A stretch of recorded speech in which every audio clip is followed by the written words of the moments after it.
Hey folks, Jimmy here, aka Pilot of the Dead. Welcome back to the channel and welcome to a new issue of Warhammer 40k Imperium magazine. Now, as per usual, if you like these videos, hit the like button, subscribe to the channel if you haven't already, and of course, drop a comment down below. I love hearing back from you guys and it goes an absolute massive way to help the channel too. Now, this week we are on issue 12 of Imperium magazine and we get paints. Now, not a bad thing, we get 3 pots of paint, which is one more than what we were getting with Mortal Realms magazine not too long ago. So, we get Agrax Earthshade. Very, very, very handy to have. It makes everything look a little bit grimier when you put it over and darkens things as well. So very, very good for armour, metalwork and the scenery pieces that we're going to be getting as well. So, any rocks as well, you can paint it over that if you wish to. But very, very, very handy to have. So, good stuff there. Then we get Screamer Pink, also very, very handy to have if you are doing red rope work for things like the tassels on the Space Marines. Can work very, very well for a bit of highlighting, and also if you're doing red leather work for the wraps around things like swords and melee weapons that the Space Marines might be carrying as well. So really, really good stuff there. And then we have Canaptech Alloy, very, very handy for your Necrons. Now, with this paint you can use it for edge highlighting if you wish to, or you could use it as a solid base colour and use it kind of just over the top of things like lead belcher, which will change the look of your Necrons quite substantially. Use it with a bit of Rune Lord brass and you can get a very nice kind of shine and sheen off things. So also very, very, very handy to have. Now, into the magazine itself, of course, we're going to be greeted by the Necron's weapon and wargear. So this is part of the background series of kind of like pages for the magazine. And this is all about naming your weaponry and the wargear that the Necron dynasties possess and utilise in battle. So, of course, all Necron dynasties possess vast crypt complexes filled with technological wonders, ranging from defensive dispersion shields and destructive disruption fields to arcane devices known as chronometrons, which can bend and shape the very passage of time. Now, with this, you're going to be using D33 rolls, so you are literally going to be going through here. You can mix and match all of these as well. So if you wanted, for instance, and you rolled 11, you'd use Mind, and then if you roll again, you could have 23 and you can have Shield, for instance, for your what you're utilizing or anything like that. So really, really good stuff. But it makes a lot of good use out of the naming system that they're kind of introducing into 40k, and they do want you to use, so you can name your weapons, your war gear, and you can have a unique army, which is very, very handy to have. Then on the other page, of course, we have a weapon version of it as well. So for your ranged weapons, you can have names such as Flesh Disintegrator. You could have Pitiless Conflagrator. Or you could have Infinite Screamer. You know, very good names, quite fun names as well. So you can have something that makes it sound really, really good. So you'll be using this with mostly your Necron nobles for their weapons, because their weapons would be named. The Necron warriors wouldn't really have named weapons because they are the lower caste of the Necron society, and so they wouldn't be carrying unique weaponry or anything like that. They'll just be carrying the general fodder that they're given out.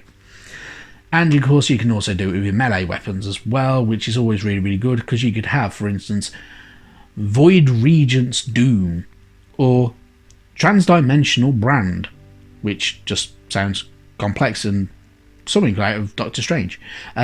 Or you could even have God Slayer's Scepter.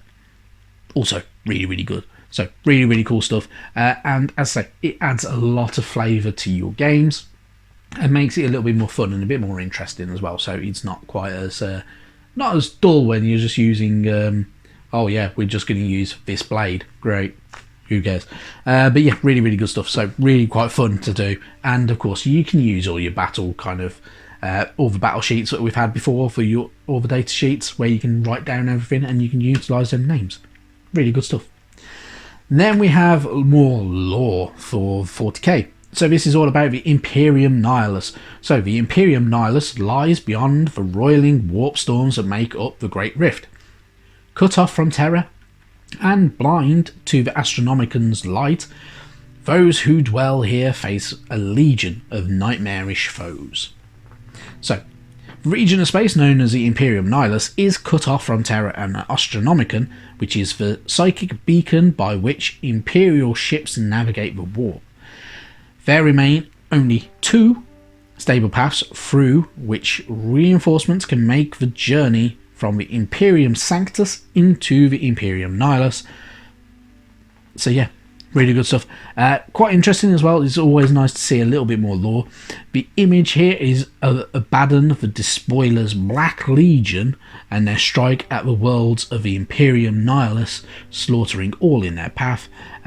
Which is always nice to see a bit more artwork as well for good old Warhammer 40k, because it's quite unique, it's quite interesting, and it gives you some ideas of what the grand nature of the battle system can be. Then we have a bit more information on the back. So we have some lore about Commander Dante, who is the master of the Blood Angels Space Marine chapter, and the Blood Angels chapter planet Baal lies in the Imperium Nihilus. Named Regent of the Imperium Nihilus by Reboot Gilliman, Dante is now responsible for commanding all Imperial forces in this region of the galaxy, and he has sworn to purge the Imperium Nihilus of chaos. So, with Commander Dante, he has pretty cool armour as well. It is mostly gold, if I remember rightly, and these guys were released a few years ago, so they are not, I might be wrong on this, Primaris size. They are slightly smaller, but they were really, really cool. I had a few, but they had, because they had a really cool look, and you mostly, their kind of standard colouring was gold, so they had a really cool gold armour which you could use. But yeah, they were really, really interesting, and they still are, in all honesty. Then we move on. We have more lore about the Space Marines, and this is about their chapter planets. So, many Space Marine chapters operate from a single home world, where they carry out their training, recruit new warriors, and rearm their forces. It is their sovereign domain, over which they have complete authority, and their chapter master is Lord of all. So, many Space Marine chapters come from planets. So they'll have an individual planet to each chapter, and each chapter can kind of spread out and they go on their missions from there. But they are all generally recruited and utilised in one home world, and they defend that home world to the utmost kind of power that they have. But with Space Marines, some Space Marines are actually fleet-based chapters, which utilise a vast fleet of starships as their centre of operations, which could include things like strike cruisers, battle barges, and warp-capable star fortresses, and other gigantic vessels, and they utilise the power of space, so they are more nomadic in their kind of structure. Now, some of these good old Space Marine chapters, some of them never had a home world to begin with, so they've just always been on the move, and some of them have been unfortunate enough to see their home worlds destroyed or just becoming uninhabitable, but all of them still reutilise the same way that they can. So they'll recruit new soldiers, essentially, from anywhere that they can find them in some cases. Fortress monasteries, of course, because of all Space Marines, they are very religious in their own rights. So they have giant citadels, which is where the headquarters for Space Marines is located.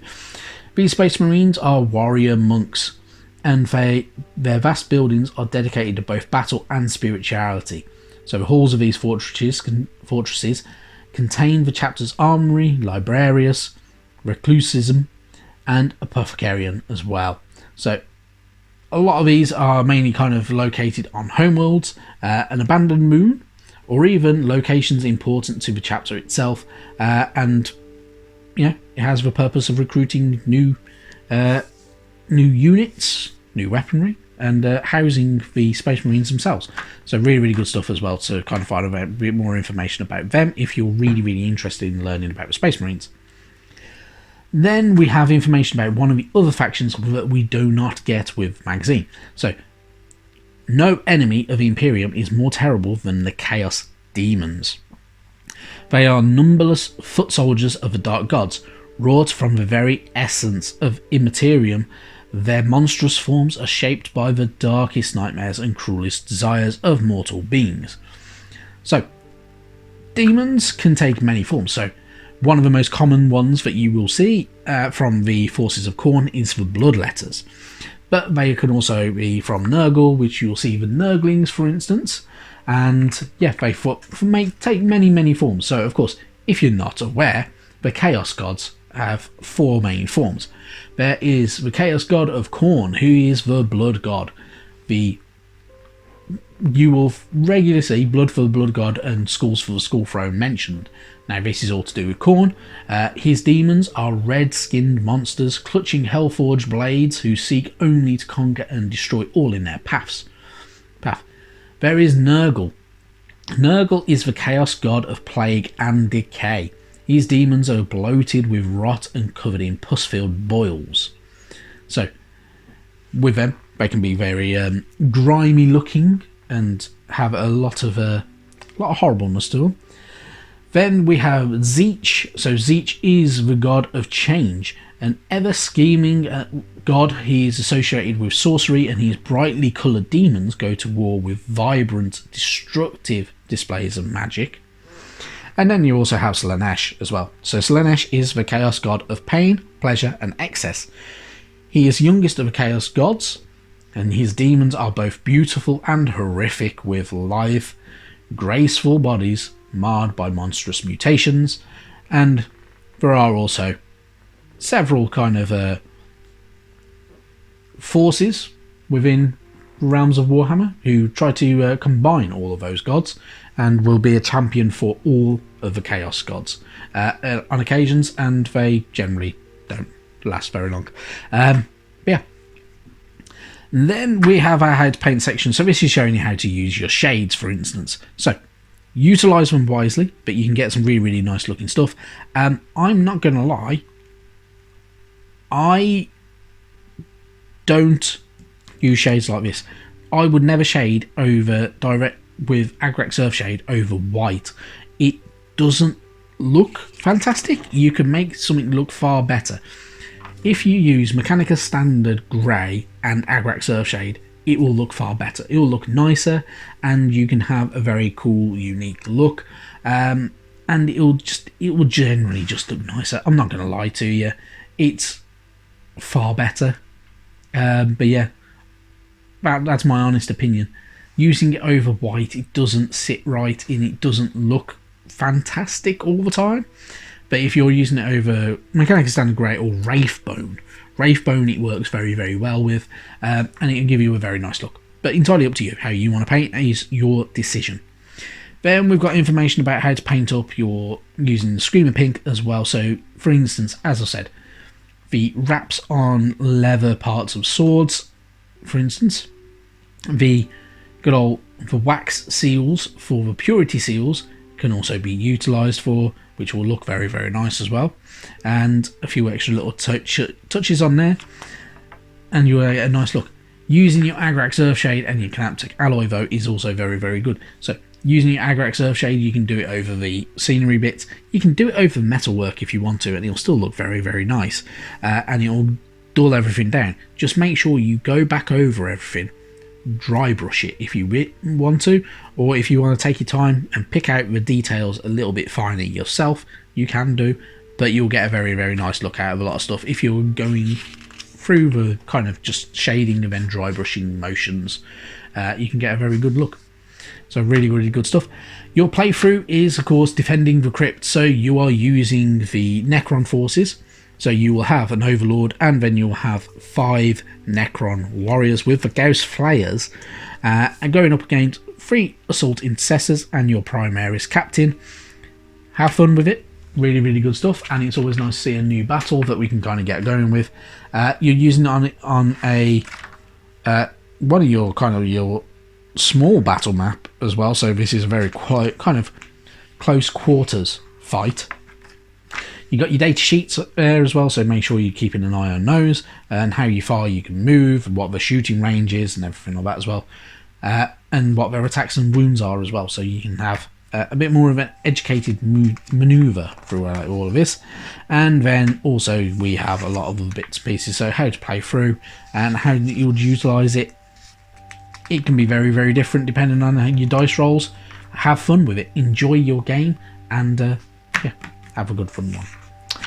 Moving on, next week we have issue 13 and we get 5 Assault Intercessors.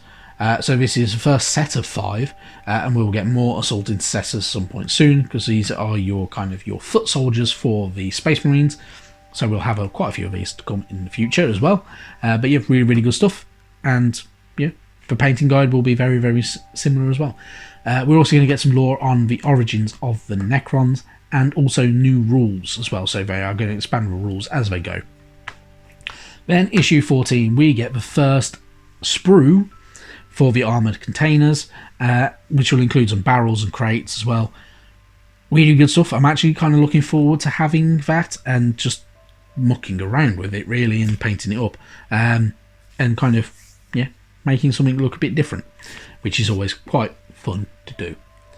But yeah, really, really good stuff. So some good stuff coming over in the next coming weeks, and but yeah, happy days. Right, I'm going to leave it there. Thank you very, very much for watching, and I'll see you sometime soon. Bye bye now.